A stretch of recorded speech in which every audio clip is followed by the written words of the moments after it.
Welcome to the No Delusion Zone. I'm David Debato, and my guest today is Mark Toth. Mark is an expert on national security foreign policy. He's written for The Hill, the BBC, Washington Examiner, Fox News, Kyiv Post, and The Messenger. Mark has also appeared on Apple News, CNN, The Daily Express, MSN, News Nation, Newsweek, The New York Post, Politico, and many more. Mark, welcome to the No Delusion Zone. David, great to be here. Thank you for having me. My pleasure. Look, I'd be remiss if I didn't start off by asking you your thoughts on both the presidential debate last Thursday as well as the decision yesterday by the U.S. Supreme Court regarding presidential immunity. Let's start with the debate. What are your thoughts? Yeah, David, it's the question on everyone's mind. I just was on TVP World, which I know you also appear on in Warsaw and Poland. And certainly that was the question on their minds as well, is basically, what does it mean? And I think we all saw what we saw. We saw a very diminished commander-in-chief, and that's of concern. I'll save the politics for other. Colonel John Sweet, my writing partner, and I do not get into partisan politics. We try to be honest brokers of national security. But from my standpoint, it's not so much about what comes November with respect to Biden, but it's a question of the here and now, whether or not he's even qualified to remain there another day. When you have someone that diminished, national security crises, they don't wait for that 3 a.m. They may come at 8:13 p.m. at night, or as it was 9:13 p.m. Eastern Standard Time when he trailed off. So from my personal perspective, solely and very narrowly from a national security standpoint, it was very troubling to see that, because that's not someone that you think could be immediately in charge, were something extreme to happen, and a 9/11, et cetera. Would he be able to take it, withstand it, et cetera? Well, I echo your thoughts on this because I try to be an honest broker as well. I'm extremely, I won't say middle of the road, but I really try to be nonpartisan because my main goal or thoughts are about national security, like you are. And I really don't care if someone is a Democrat, a Republican, or a liberal or conservative. I care about America and about our national security. And what I guess is bothering me about this, and I don't want to stay on this topic too long, but I guess what gets me is that it seems that the Democrats in this case are looking so much or too much about ego and about their party. Again, party over the country, the man over the country, and they're circling their wagons about Joe Biden. And like you said, we saw what we saw. You cannot unsee that. And I'm worried about not only what will happen in this country, but like you said, this is the man in charge of our national security, in charge of our nuclear weapons arsenal, in charge of our allies, in charge of leading NATO against Russia and China and our enemies. So it's very disturbing. Next up, and again, I have to ask you about the Supreme Court decision that was just handed down yesterday in a 6-3 decision that, for the most part, gives the U.S. president, any U.S. president now and in the future, immunity for any, in quotes, official acts that he or she commits while in office, even acts that would otherwise be criminal in nature. And that left open the possibility that a president, they left open the possibility that a future president could be prosecuted for any, in quotes, unofficial acts they commit in office. But that would have to be decided by the Justice Department on a case-by-case basis. I do have some very strong opinions on this decision, but I'd first like to hear what you think about it, Mark. Sure, David. At this point, the jury is still somewhat out for me. I need to see more sound legal analysis. Right now, I feel like we're hearing a lot of hyperbole. From my own personal standpoint, I'm not a constitutional lawyer. I'm not a lawyer. But from my own kind of personal understanding of it, it kind of broke the way that we thought it would, that you would have official immunity, but not personal immunity for private acts. And so what I'd like to see is just for people to chill, step back, and let's take a look at what this really means. Because in effect, as I see it, on one level, just as one example, if you go back to when he was the Attorney General, Eric Holder's kill lists that he had for Americans living abroad. When you go back to Obama's decision to take out, and I'm going to forget the name because I've not looked at it for a couple of years now, but the American-born cleric, al-Shahiri, I think off the top of my head, that was killed in Yemen by a U.S. drone strike. These are issues that have already come to the forefront, and I don't see any off the top of my head. And again, I'm not partisan, but I don't see any Democrats now saying that Obama should have been prosecuted for that. The decision to kill an American when it was abroad. Now at the time, they made it very clear that it was only affecting Americans that were abroad, A, and B, Americans that were involved with militant or extremist groups. So it was a very narrow thing. But there's an example of what I think the Supreme Court was trying to get at in its ruling yesterday. So in terms of this ruling, yes, it may give Trump some immunity in some of these charges. It'll take legal experts to figure that out. But it also, retroactively goes back and applies to Obama and Eric Holder as well, that there are certain parameters that they can act in to protect U.S. national security. So it's a tricky area. But overall, kind of one last exclamation mark on this. I think we as a country have to decide for ourselves whether or not we trust our checks and balances. Nothing I saw made a king out of Trump yesterday or Biden. What it talked about was, basically they have what's known in the legal world as an affirmative defense, something to defend themselves, in court after the presidency is over, to say, yeah, you can't prosecute me for that. That was up to Congress to do that, to either impeach me and convict me or not. And that's very different from saying, yeah, we're going to green light this. The judiciary is simply going to stand down. We're not going to block any presidential acts, declarations, executive orders, and the like. And I didn't see anything like that. So, I guess my best advice to listeners, viewers, is just to stand back and let's not let hysteria guide our conclusions about what this ruling means and our reactions to it, but step back and let's just hear some sound scholarly perspective, which I think so far is lacking. And I don't disagree with much of what you had to say. I guess my main concern or complaint, if you will, is that they waited so long. They've had this case since at least December. Since it's of such grave importance, not only to our future, but to the election right now, I would have hoped that they could have gotten themselves together to come up with an opinion, whatever it was, months ago, instead of waiting until now, because obviously this will affect the election one way or the other. And I think that's unfortunate. And in fact, I'm not sure, because I'm not a constitutional scholar or a lawyer either, but I believe that this will probably it possibly will help Donald Trump. And that goes into my next question. And we're going to Ukraine now. Should President or former President Trump win the election in November, I wanted to ask you, what do you think that that will mean for the continued support of Ukraine by America and, relatedly, NATO? All right. Yeah, David, it's a fair question. Let me backpedal a little bit here to your previous, comments. I want to make it very clear, I'm not a Trump fan. I'm not a Biden fan. I'm a fan of national security. That's my one and only guiding star. So in this either or world that we find ourselves living in, frustratingly for someone like me, it's like, I'll get this all the time, that I'll make a comment or an observation and that goes, oh, that means you support Biden, or, oh, no, that means you support Trump. It's not the case at all. So, I just would caution anyone as they kind of listen to my answers and my perspective on this. Criticism one is not an endorsement of the other. I agree with you. It is kind of troubling that it took this long. I think this was something long in the making, that it was pretty clear that a president had some element of immunity and that it needed to be defined. I also think there's a little bit of a problem of prosecutors, asking, for what they wanted and not being fully aware of what it might result in. I mean, this was kind of an unspoken truth, in all of our nation's history. We've not seen a president prosecuted this way. And again, I'm not talking about Trump personally. I'm just saying these issues haven't had to come to the forefront. And then I think you do have a SCOTUS that's just grappling with, okay, what does separation of powers mean? What can we do as the judiciary in terms of holding the executive to account versus what the Constitution itself charges Congress to ultimately do? The House impeaching, the Senate convicting if they so find. So I think those are the issues that are at play. Absolutely. In terms of, it did no favors to the Democrats, certainly by waiting this long. And arguably, yes, it probably does help.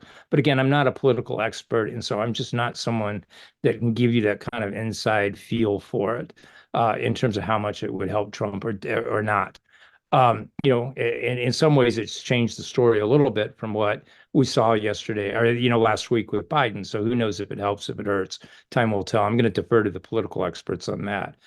In terms of Ukraine, at this point, I think one of the problems for all of us trying to kind of understand Trump is to, and again, as I said, and I've been clear about this publicly, I'm not a fan.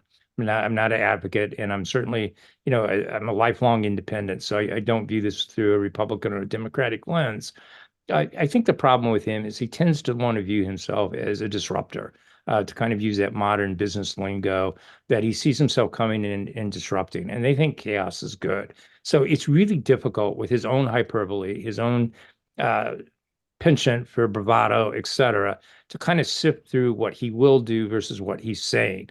Normally, you want to take people at their word. I mean, I know you come from an Intel background, and I think that baseline, coming from that Intel world, is look, if someone's going to tell you something, listen to them.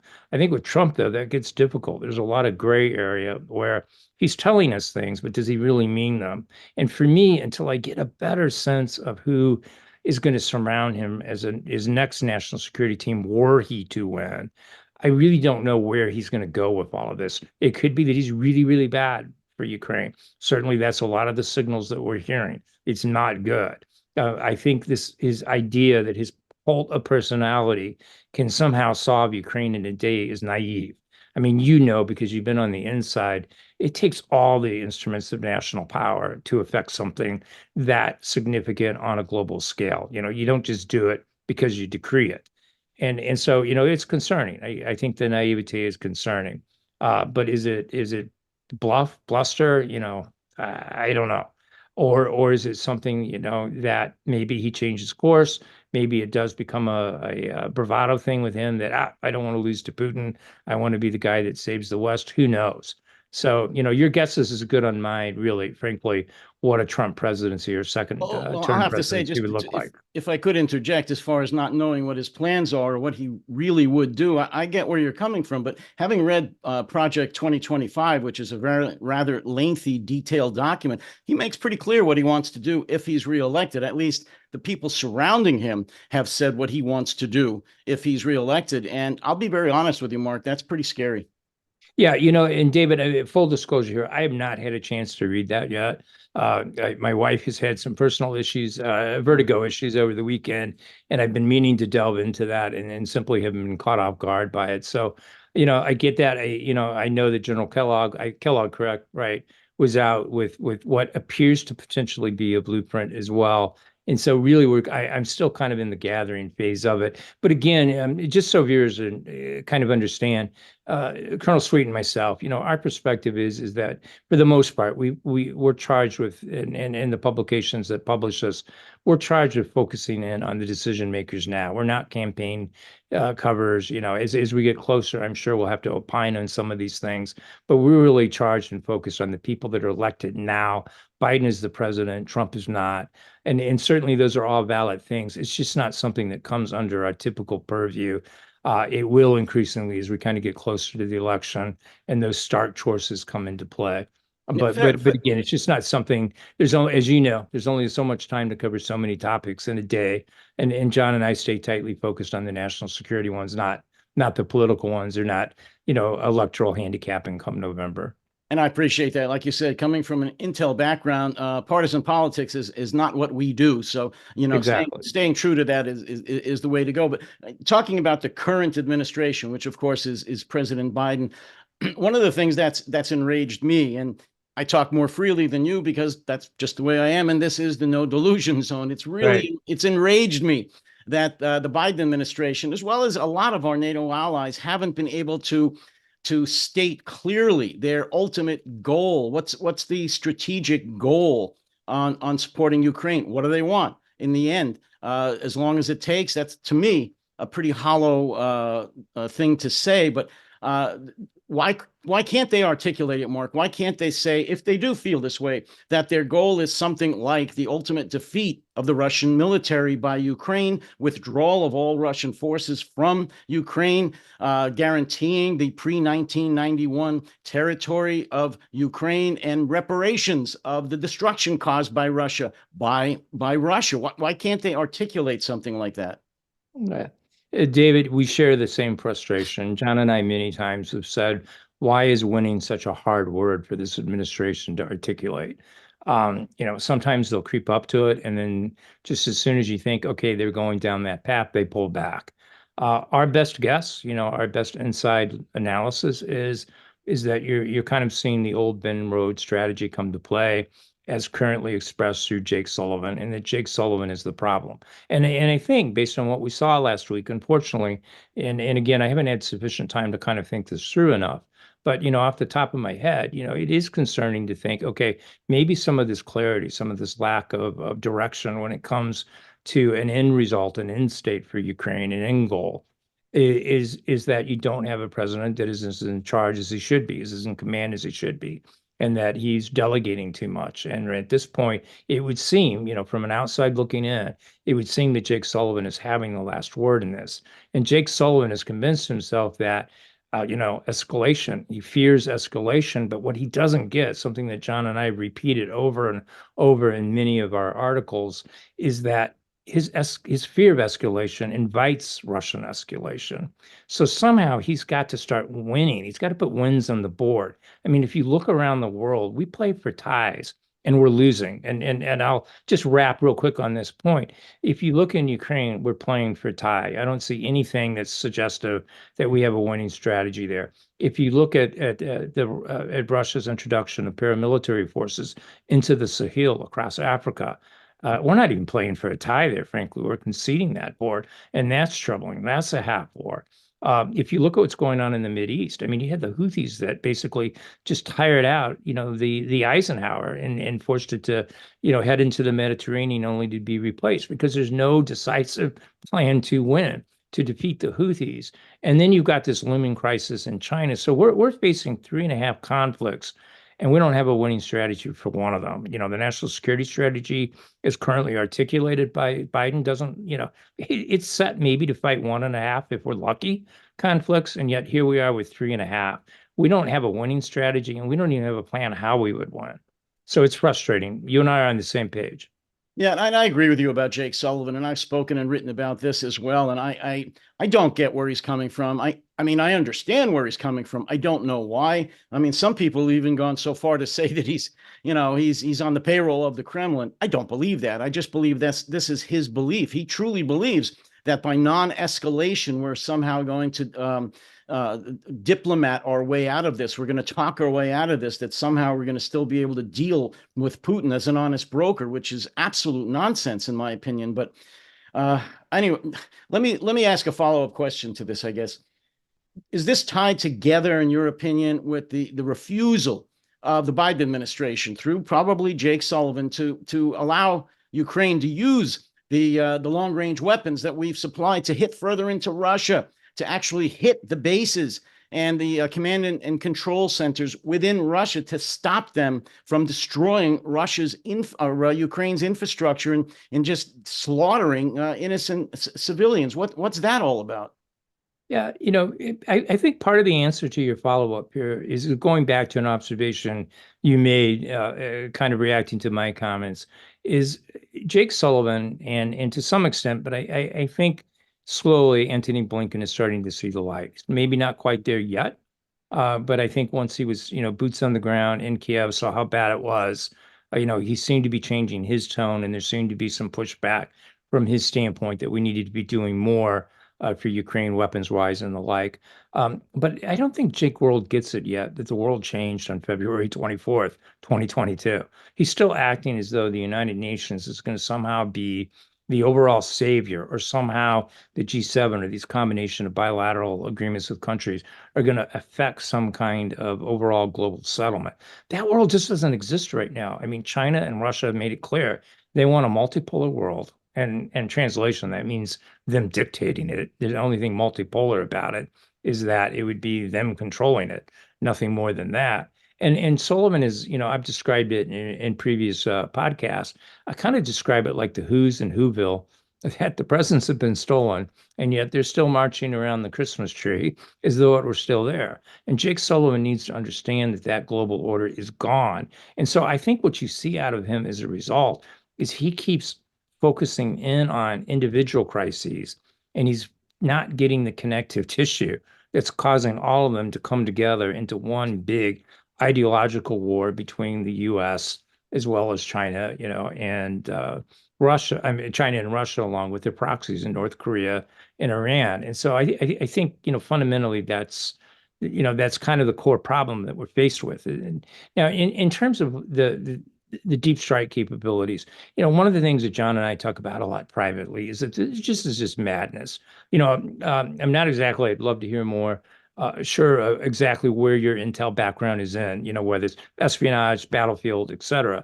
But, one of the things that John looks at as an intel officer is to say, look, are we creating that space to win the close fight by creating enough space with our deep fight? And I think what we've been seeing, the struggles that we've witnessed on the battlefield, is that Russia has been able to amass mass in that space because there has been this crazy prohibition up until the more limited usage of it, of saying you can't attack into that area. It's madness. U.S. military doctrine would never fight a war that way.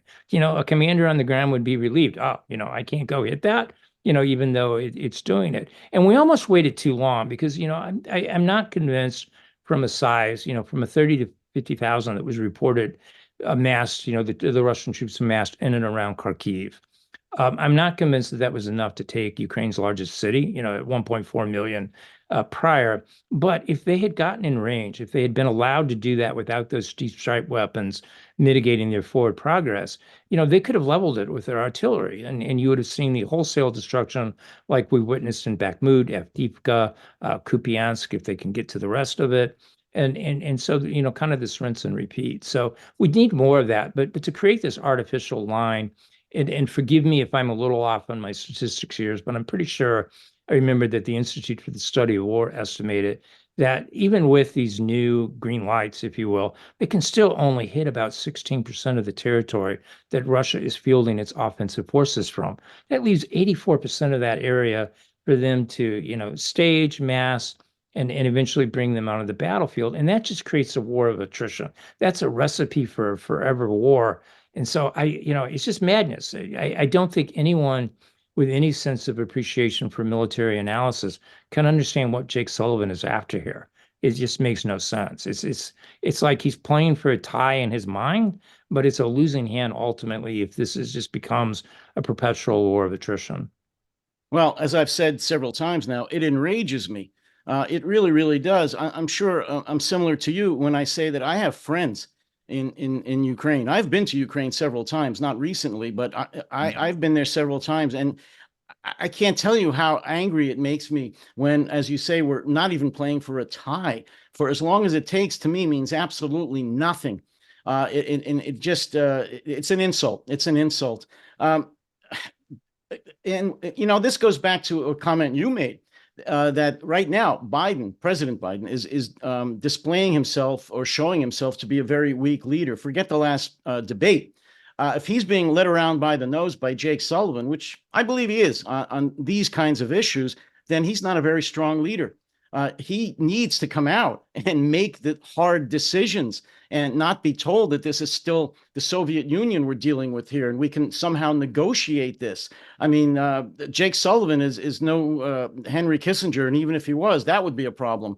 I don't get it, except that now Biden has proven to me doubly that he is a very, very weak leader.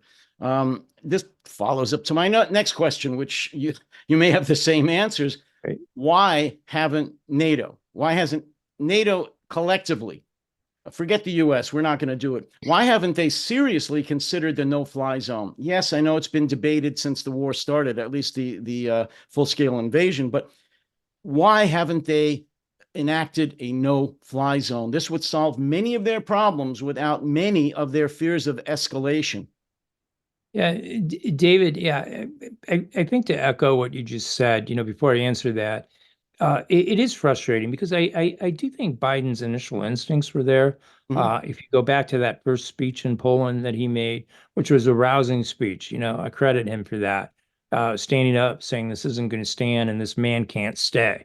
I think his inclination was right, but whether it's age, infirmity, he just didn't follow through on that. And eventually the Jake Sullivans, et cetera, started to exert outsized influence on his decision-making process. I've long been frustrated, deeply frustrated, enraged would be the right word for it. We've called for this. I've done it in the Daily Mail in London. I've done it on Fox News, on Fox and Friends. I've said the same thing in an article that CNN covered. I've long argued that Biden has failed to understand that we are in a increasingly kinetic ideological World War III. It doesn't look like what Hollywood said it was. We're not seeing mushroom crowds. And I know people listening to me too often are tired of hearing this. It's not day after scenarios, that we have to be concerned about. It's death by 1,000 cuts. And we're not reacting to that. And, But it and, is a and war. It is it a is, you're war, right. Exactly. and they don't get it. They don't get it. No matter and when you say it, oh, you're a neocon. I'm like, no, I'm not a neocon. I'm not, if you understand the real definition of a neocon is they're looking for unilateral action. Up, that's the threat. We're going to take care of it ahead of time, and we're just going to act. And we're not doing anything unilateral here. We're reacting. In the intel business, there's reaction, right? Those are things that you factor into as you do your intel assessments. Here's what's happened. Here's how the enemy might react. This will be our reaction. You game that out. And so, we're the ones that are reacting to this war that was brought upon us by Putin when he invaded Ukraine. I don't buy this. We caused the problem. I mean, early on at the Washington Examiner, I wrote a piece for John where we basically said, look, Mearsheimer's proven wrong. This idea that the West somehow brought on the invasion of Ukraine is ridiculous. If Putin truly feared NATO, I mean, all the intel estimates, satellite imagery that John and I've seen that's unclassified, I want to be very clear about that, all shows that Putin has denuded all of his NATO-facing frontiers and borders. He's not worried about NATO. He's not worried about a defensive organization attacking him. He's moved all those forces, be it from Kaliningrad, elite troops that had been stationed there, troops that had been along the Finnish border, even to some extent, in Belarus. All of those he's repositioned into Ukraine and lost many of them in the process. So, this whole idea is troubling. And I think the biggest problem, David, from my standpoint, is that where President Biden has failed the most is he's not done more of what an FDR did in the lead up to World War II. He's not leveled with the American people about the scale and scope of this. Maybe it's not an existential threat to us as a country, but it is an existential threat to our way of global democracy, and that it would be a very different world if Putin and meaning the Chinese president Xi Jinping, wins this. And so, from that standpoint, he needed to be out there doing the equivalent of fireside chats. He needed to be engaging the American public, making the case for why we have to win this, why sacrifice is required, why my 1.5 national security strategy isn't enough, why it's got to become 3.5, why that's going to mean more defense spending. But he's basically acting like this is just all a weekend enterprise that really doesn't affect the average American citizen. And so, through no fault of their own, the average American citizen doesn't understand the danger facing them because not enough people are telling them about it. And you can see that. Look at the polls about what's important to people in this coming election. National security isn't very high on them, and that's troubling. And yet, I think you and I know, because this is what we do, so what we cover, it is high.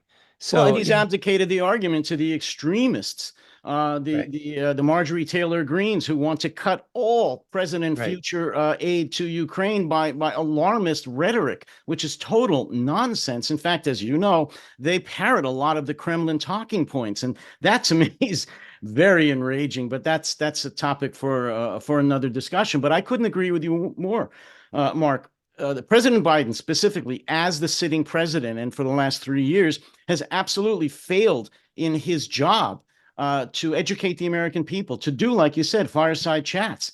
The American public, really, for the most part, have no clue what's going on in Ukraine, most of them can't find it on the map, but even if they could, they're not aware of what this really means. They're not aware of what it means to America in the future, to our economy, which they seem to be worried about, and as well as Europe. In fact, just a quick follow up, Mark. NATO is guilty of the same thing. Many of the NATO countries, not the Baltics, they haven't leveled with their people about the imminent threat to their countries by Russia, which is why a good percentage of people in Western Europe do not support or fully support any aid to Ukraine. What are your thoughts about that?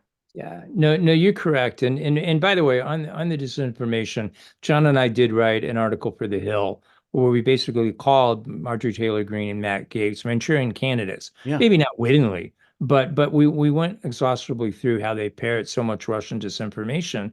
And we used Africa as an example, how China and Russia are working in partnership. So I mean, that's definitely a topic to pay attention to because it's very real. This isn't the Russia that everyone talked about. This is, one of the things that the Russians do very good is this disinformation game. We've seen them use it against the Commonwealth. They've gotten involved with trying to pivot the Sussex crowd against the Wessex. I'm sorry, They wrote the book. They the wrote the Cambridge, book. right? Anywhere that they can get in and create division, and related to even this debate last week, as you see the Democratic Party kind of fracturing.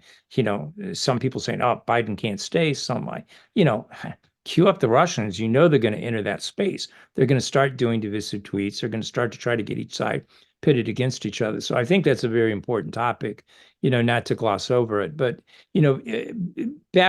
back on, and I'm sorry, your point was the question you just asked. Well, I made my point, I think, about Biden, which was a follow up to your point. He hasn't leveled with the American people, but I just went one step further and said that I'm very upset the fact that many, if not most, of the leaders of Western Europe, the Right, got it. NATO Western Yeah, Europe, I just had a they haven't Biden done the moment. same thing. Yeah, I just had a Biden moment there. Yeah, no, I Yeah, understand. no, exactly. You know what it's like, live TV and stuff. Sometimes you get that momentary freeze.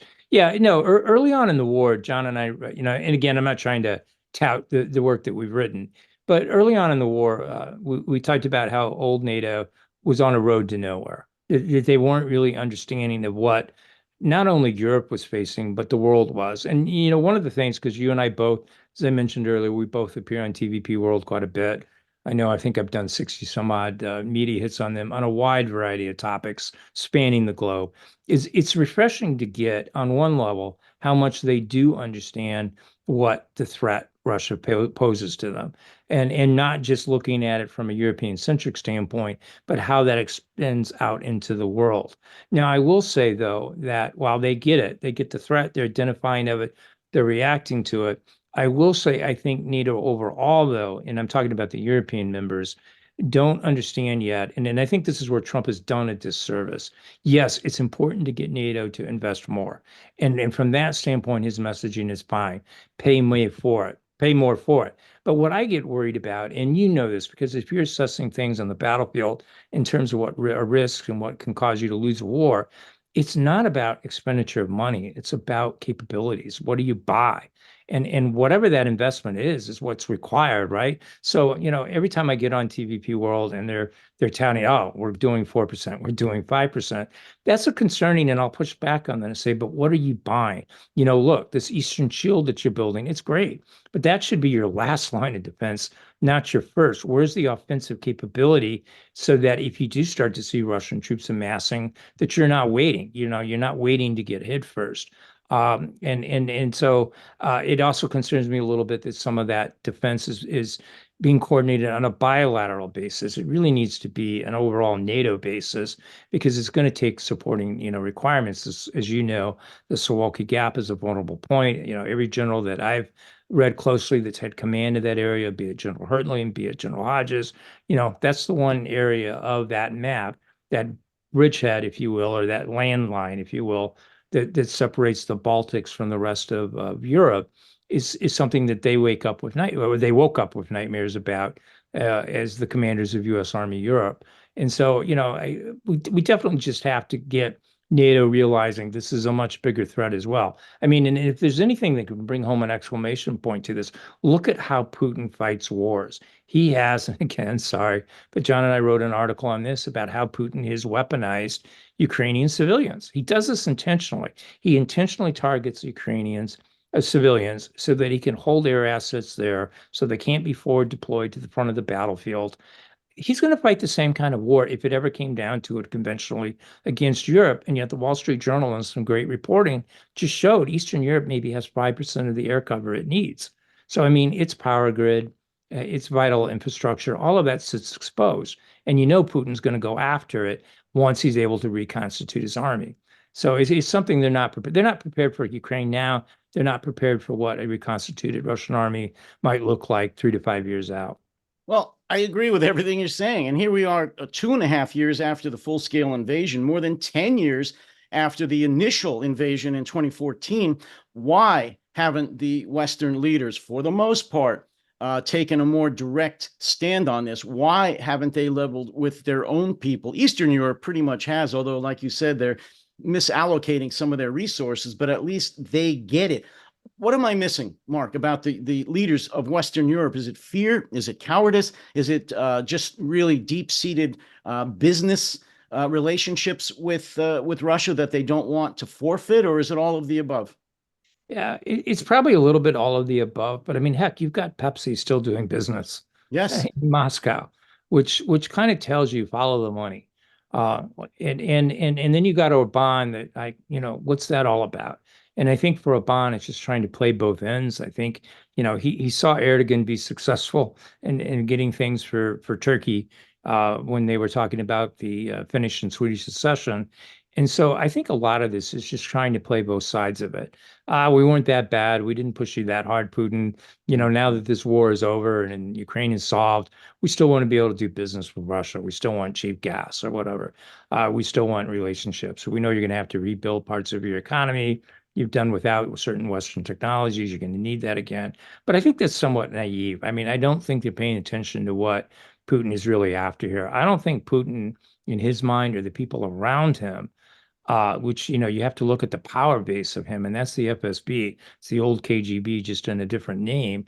I don't think they're going to go back to the way things were. I think from their standpoint, they're going to continue to try to deepen their relationship with China and become dependent upon their technology. Now, I think I would argue, and that's a separate discussion for another podcast. I would argue that Russia's probably being a little bit naive. Xi's playing a little bit deeper game. But from their standpoint, I don't think you're going to see Putin turning around and trusting Western Europe. So I think for the holdouts, the ones, as you pointed out, that are either doing, not wanting to get all in or go all in terms of defending Europe, just don't understand that Putin's not going to be the friend. He hasn't been their friend, and that they're just going to get more of the same in Ukraine, but only happening closer to their neck of the woods if they don't wake up, and realize he's at war with us, and we can't keep pretending he's not. Putin's changed the rules of the game. This isn't the Cold War. This isn't even the end of the Bingo. post-Cold War.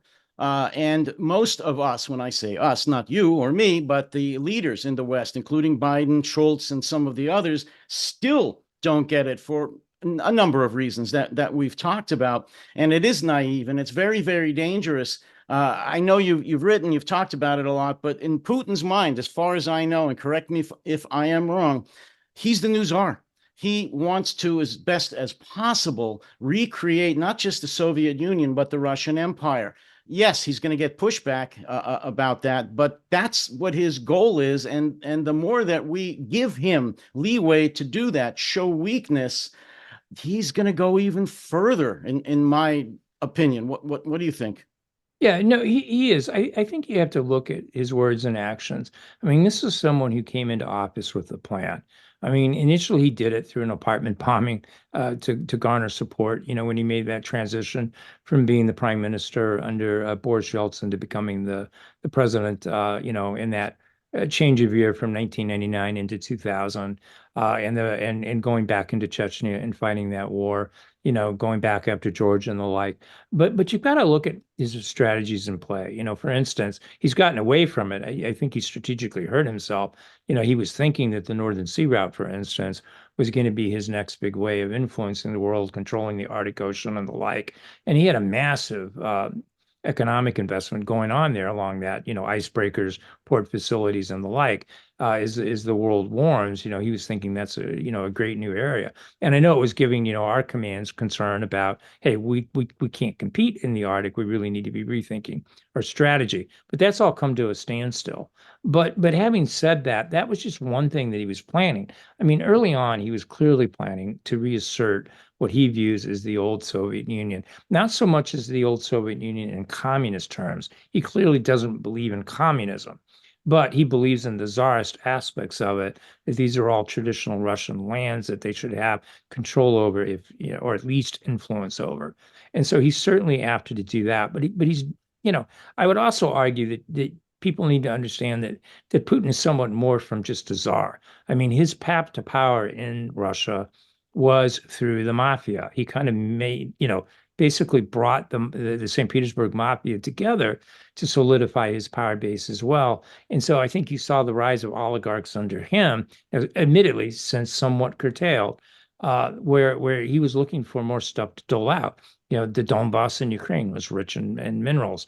One of the biggest areas of industry concentration in Ukraine before the war. And so I think some of this was just simply a land grab. You keep giving more, but he would have continued that model. Now the oligarchs have gotten in way, and I think you've seen some pushback. A lot of them fell out of the windows early on, and so he may be changing tacks, but overall that plan continues. And the fingerprints, David, were always there. I mean, back was it 2012, 2014, something like that. Remember, he built that statue of Saint Vladimir facing Kiev, right outside the crenellated walls of the Kremlin, and purposely aimed it at Kiev. Now, for viewers that may not realize, and then there's some of the irony as you write about this, Vladimir is the same word, there's the Russian word for Volodymyr. So basically, the two people fighting or towing off in this fight have the same name. Vladimir is the Russian name, and it all goes back to this Kievan saint, the one that they feel was the first leader of Kievan Rus, that Russia's trying to co-opt as saying, oh, that's the start of Russia, when it really wasn't. I mean, it was just a proto-state that developed in the Kievan Rus, which included parts of Poland, Belarus, and the like. Russia had nothing to do with it. Moscow wasn't even in existence at that point. But he built that statue. He started building the mythology of Kievan Rus is something that we need to reassert, go back to, and a lot of that came from Catherine the Great. Someone that he's trying to emulate. So you're spot on. I mean, he's trying to be the modern day czar. He arguably already is the modern day czar. And unless we wake up to that, to realize this is a plan that he's not going to back off of. The only way that you're going to stop him is what I know a lot of army ragers tend to say is a punch in the mouth. And I don't mean go to war with him. I'm not talking about us offensively engaging him, but we have an opportunity to punch him in the mouth in Ukraine, and we're just not doing it. We did it a little with letting 16% of the territory get hit, in and around Kharkiv. I'm not talking about the entirety of the country, but heck, the punch could knock him out if you got the rest of that 84% in play. There's a great book that I read a while back about the KGB, the forerunner to the FSB, and it's called "When the World Was Going Our Way." And then it changed. The Cold War ended, and now the FSB is, as you said, it's the descendant of the KGB, and they are doing everything they can with Putin's blessing to make the world go their way again. And he's allowing that. They kind of let him down a little bit at the beginning of the war because they gave him some really bad information about how the Ukrainians were going to greet the Russian troops with flowers and kisses. But despite that, he has turned Russia, as you know, Mark, into an armed camp. He has totally put their economy on a war footing. He is requiring Russian students from, I believe, the first grade on through high school to attend military education.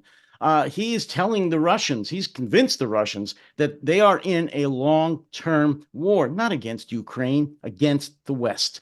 NATO, specifically supported by the United States.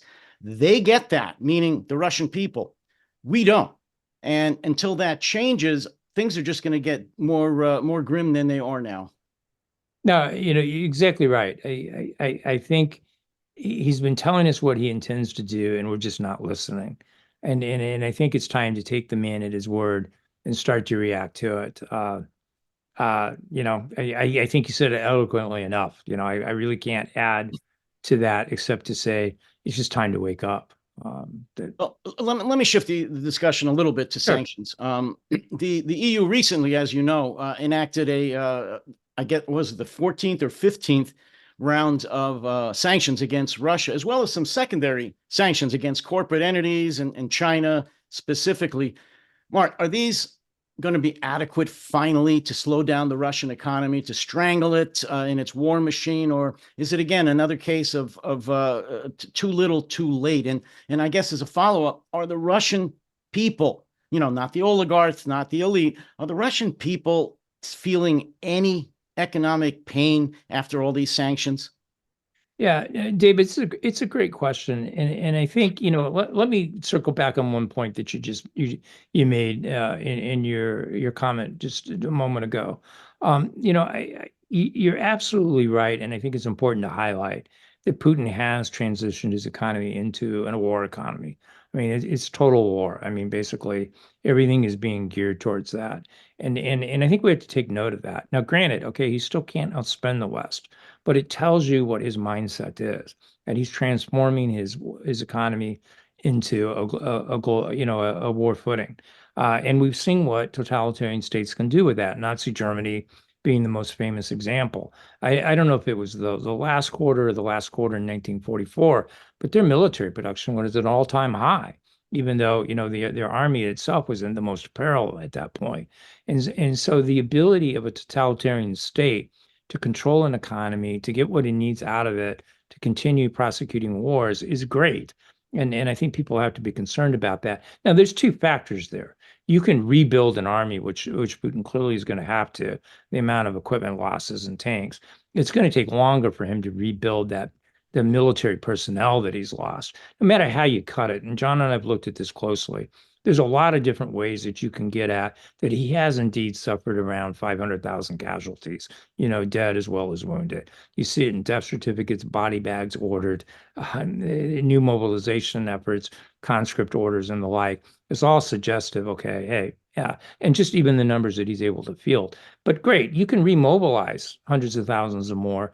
But I mean, you can't turn a person into a soldier overnight. I mean, you can't go from an individual soldier to a guy in a squad to a battalion to learning how to fight as part of a brigade and then doing all the multi-domain things fighting together.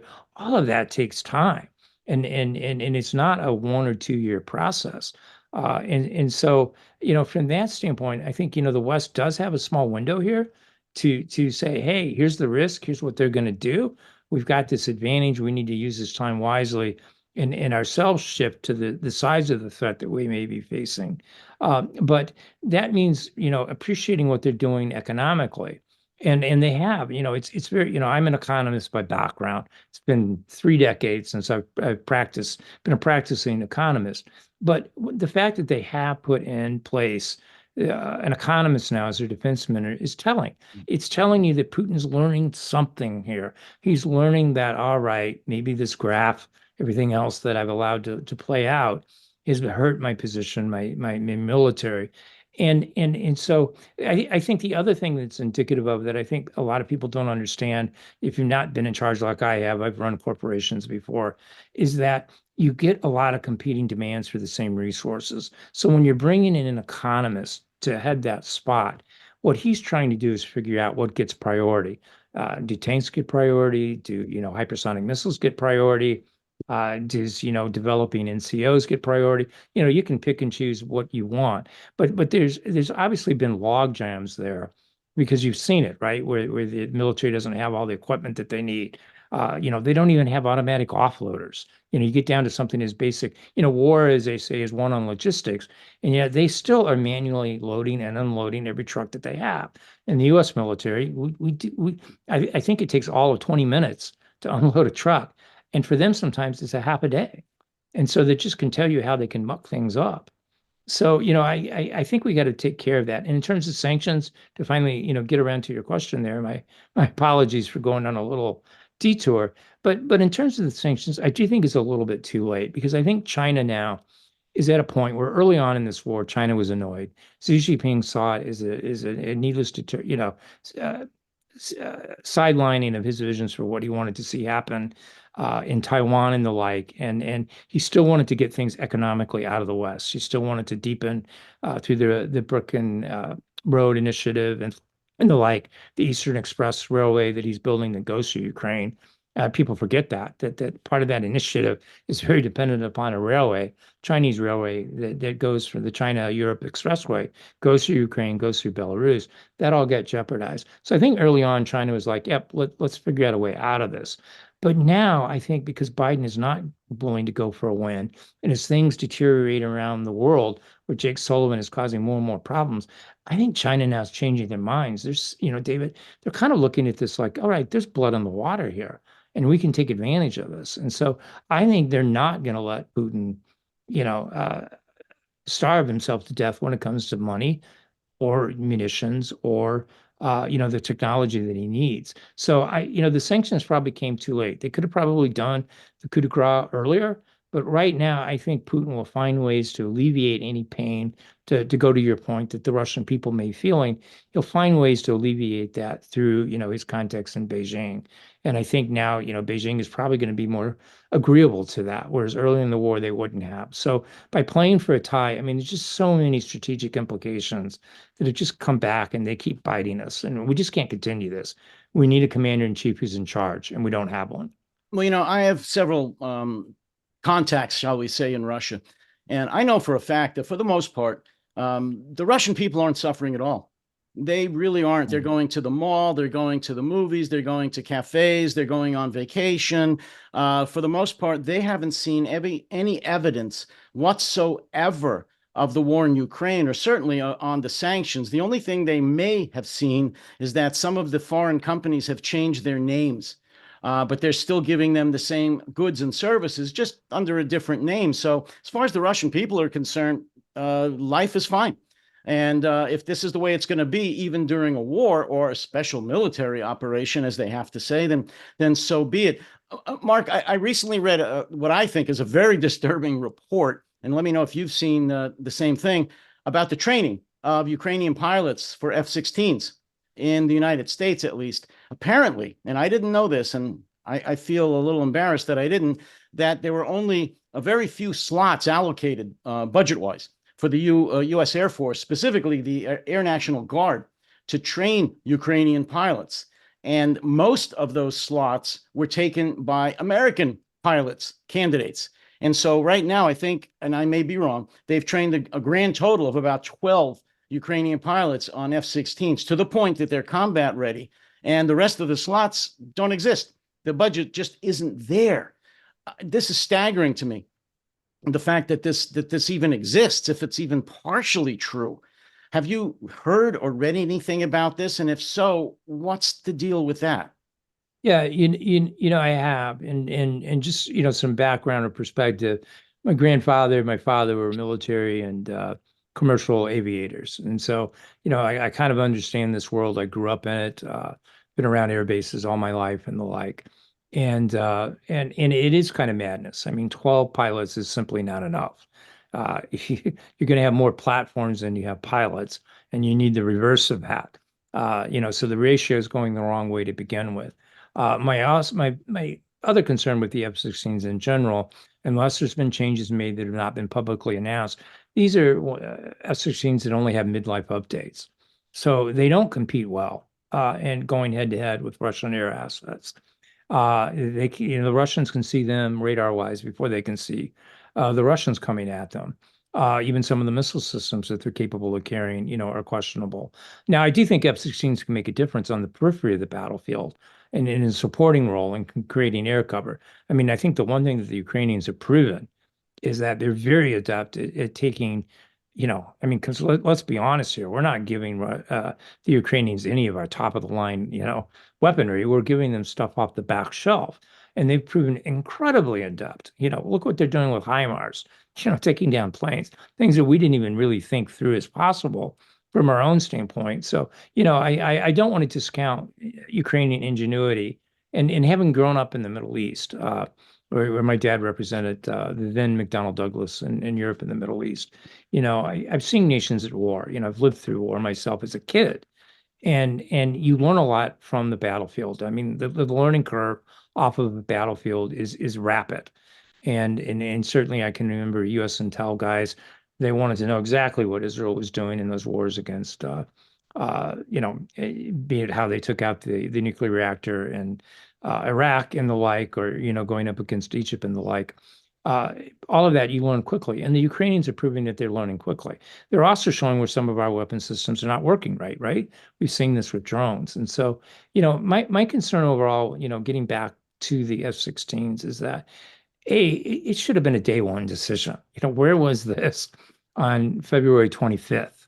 And where was the commitment to train pilots, on February 26th?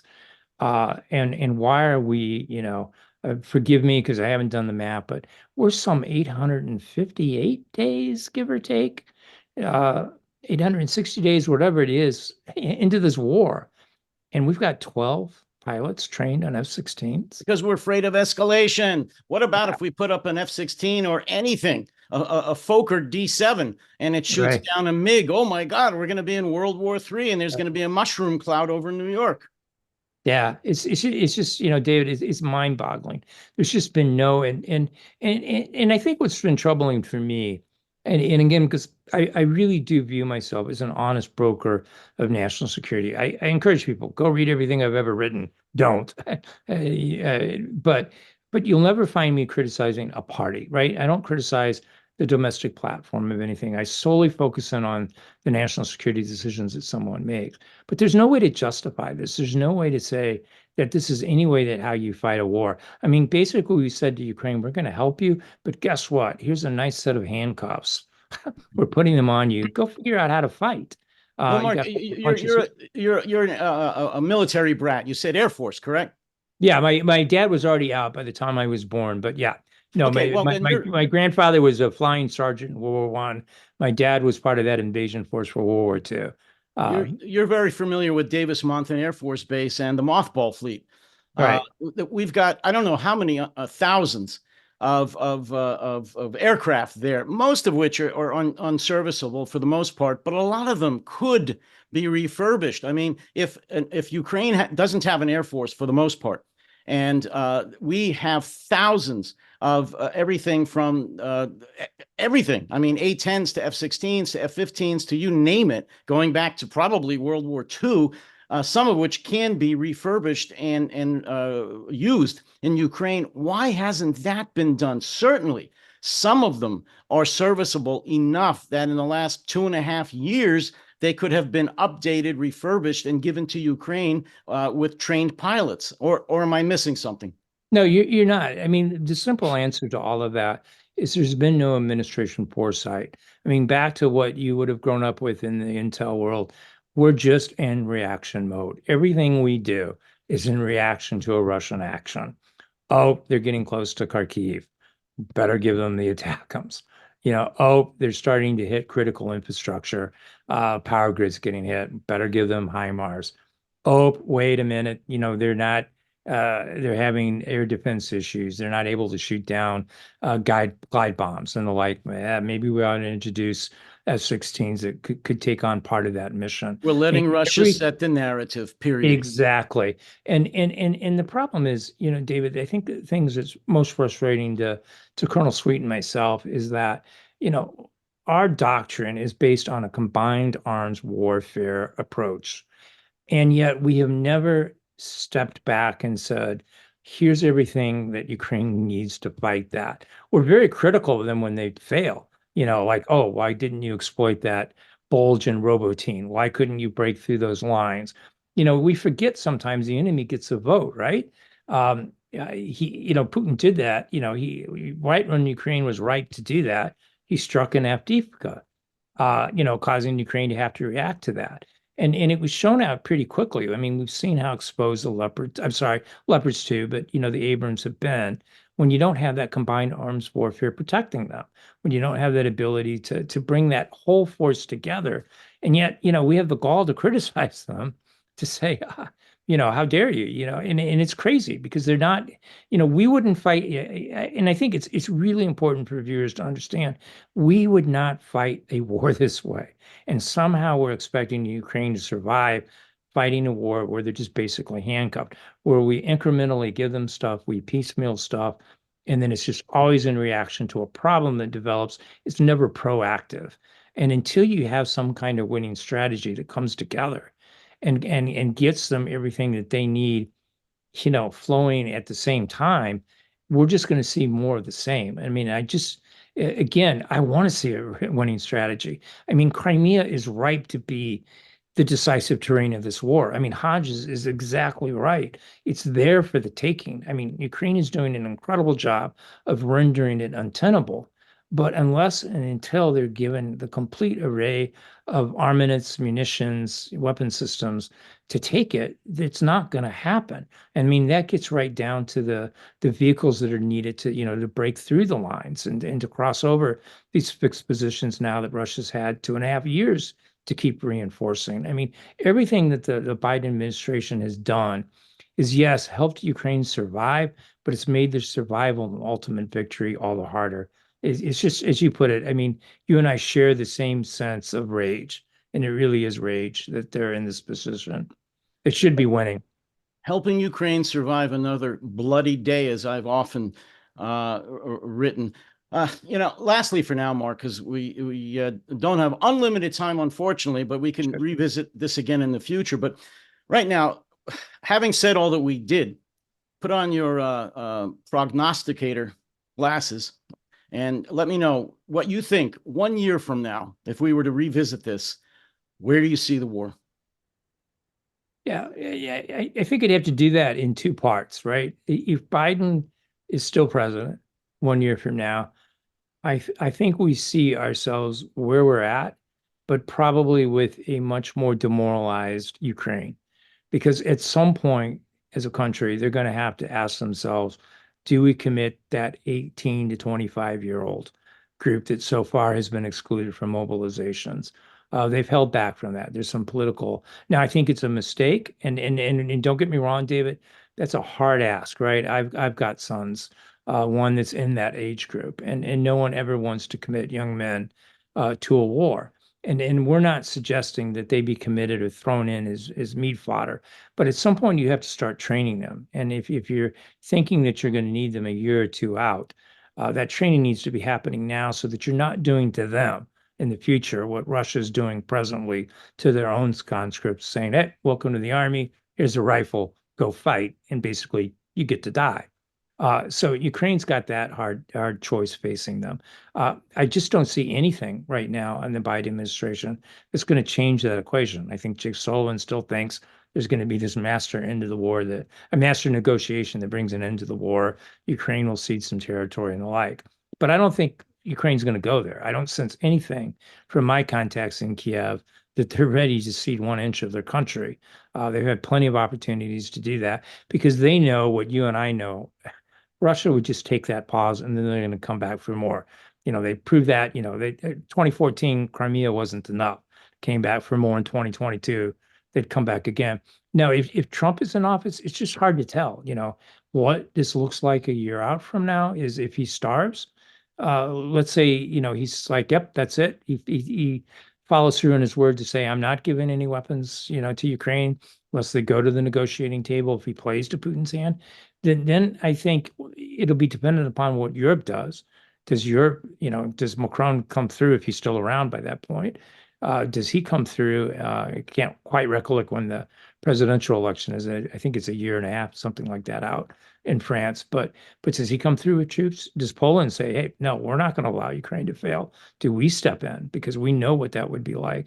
So, a year out from now, unless there's clarity on all sides, Biden, Trump, whoever, might be president, unless there's a winning strategy articulated, I don't see a very good picture a year out.